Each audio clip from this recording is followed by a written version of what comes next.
வணக்கம், வாங்க சமைக்கலாம்.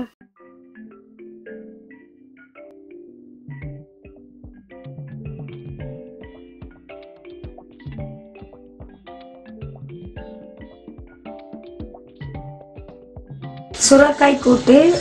நம்ம ஃபர்ஸ்ட் சட்டி காய்ஞ்ச உடனே நல்லெண்ணெய் ஊற்றிக்கணும். எண்ணெய் காய்ஞ்சதுக்கு அப்புறம் கொஞ்சம் கடுகு போட்டுக்கலாம். அதுக்கு சீரகம், ஒரு ஸ்பூன் சீரகம் போட்டுக்கலாம்.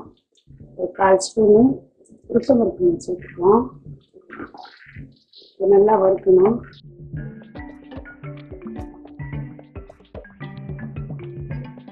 கருவேப்பிலை போட்டுக்கலாம். இப்போ கடுகு எல்லாம் பொரிஞ்சிச்சு.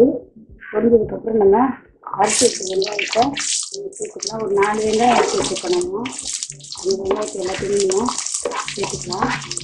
ஒரு 2 பல் பூண்டு நம்ம சேர்த்து வச்சுக்கலாம். அதையும் அரைச்சி வச்சுட்டு நம்ம இதெல்லாம் எல்லாத்தையும் வதக்கிக்கலாம். நல்லா வதங்கணும் வெங்காயம். சாதாரண வெங்காயம் எவ்வளோ நம்ம நல்லா வதக்கிறோமோ அந்த அளவுக்கு நமக்கு நல்ல சுவையை கொடுக்கக்கூடியது. எல்லா பொரியலும் சரி, எந்த உணவாக இருந்தாலும் இன்னும் நம்ம நல்லா வதக்கிக்கிறோம். அடுத்து நம்ம சுத்தம் செய்த அறுத்த சுரக்காவை நம்ம போட்டுக்கலாம். சுரக்காய் ரொம்ப உடம்புக்கு நல்லது. சுண்ணாம்பு சத்து, தண்ணி சத்து, நிறைய சத்துக்கள் இருக்கிற ஒரு உணவு. இது கொஞ்சம் நல்லா வதக்கிக்குவோம். நம்ம மாதத்துக்கு ஒரு 2 தடவை நம்ம செய்து சாப்பிட்டுக்கலாம். நல்லது உடம்புக்கு. அடுத்து கொஞ்சம் மஞ்சத்தூள் நம்ம சேர்த்துக்குவோம்.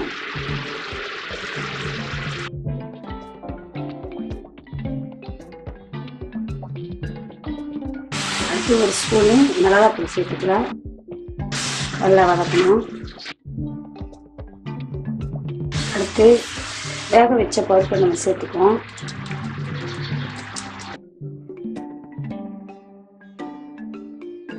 கொஞ்சமாக தண்ணி சேர்த்துக்கலாம்.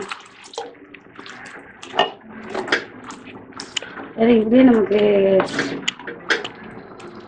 சுரக்காய்க்கு நம்ம தண்ணி உள்ள பொருள். வேக வேக அதுவே தண்ணி விடும். அதனால நம்ம பருப்பு போட்டிருக்கிறதுனால கொஞ்சம் நம்ம தண்ணி சேர்த்துக்கிறோம். தேவையான அளவு உப்பு சேர்த்துக்கலாம்.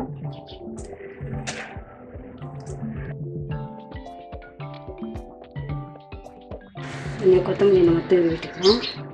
இப்போ ஒரு 5 நிமிஷம் இதை நல்லா வேக விடணும். இப்போ நம்ம திறந்து பார்ப்போம். நல்லா வெந்துடுச்சு. இதை நம்ம நடுவில் திறந்து கூட நம்ம கிண்டி விட்டுக்கலாம். சுவையான சுரைக்காய் கூட்டு தயாராகிவிட்டது. நீங்களும் செய்து உண்டு மகிழுங்கள். இந்த காணொளி பிடித்திருந்தால் லைக் பண்ணுங்க, ஷேர் பண்ணுங்க, சப்ஸ்கிரைப் பண்ணுங்க. உங்களுடைய கருத்துக்களை கமெண்ட்ஸ்ல போடுங்க. அதே நேரத்தில் அடுத்து வர காணொலியை பார்க்கணுன்னா பெல் பட்டனை அழுத்துங்க. நன்றி, வணக்கம், வாழ்க வளமுடன்.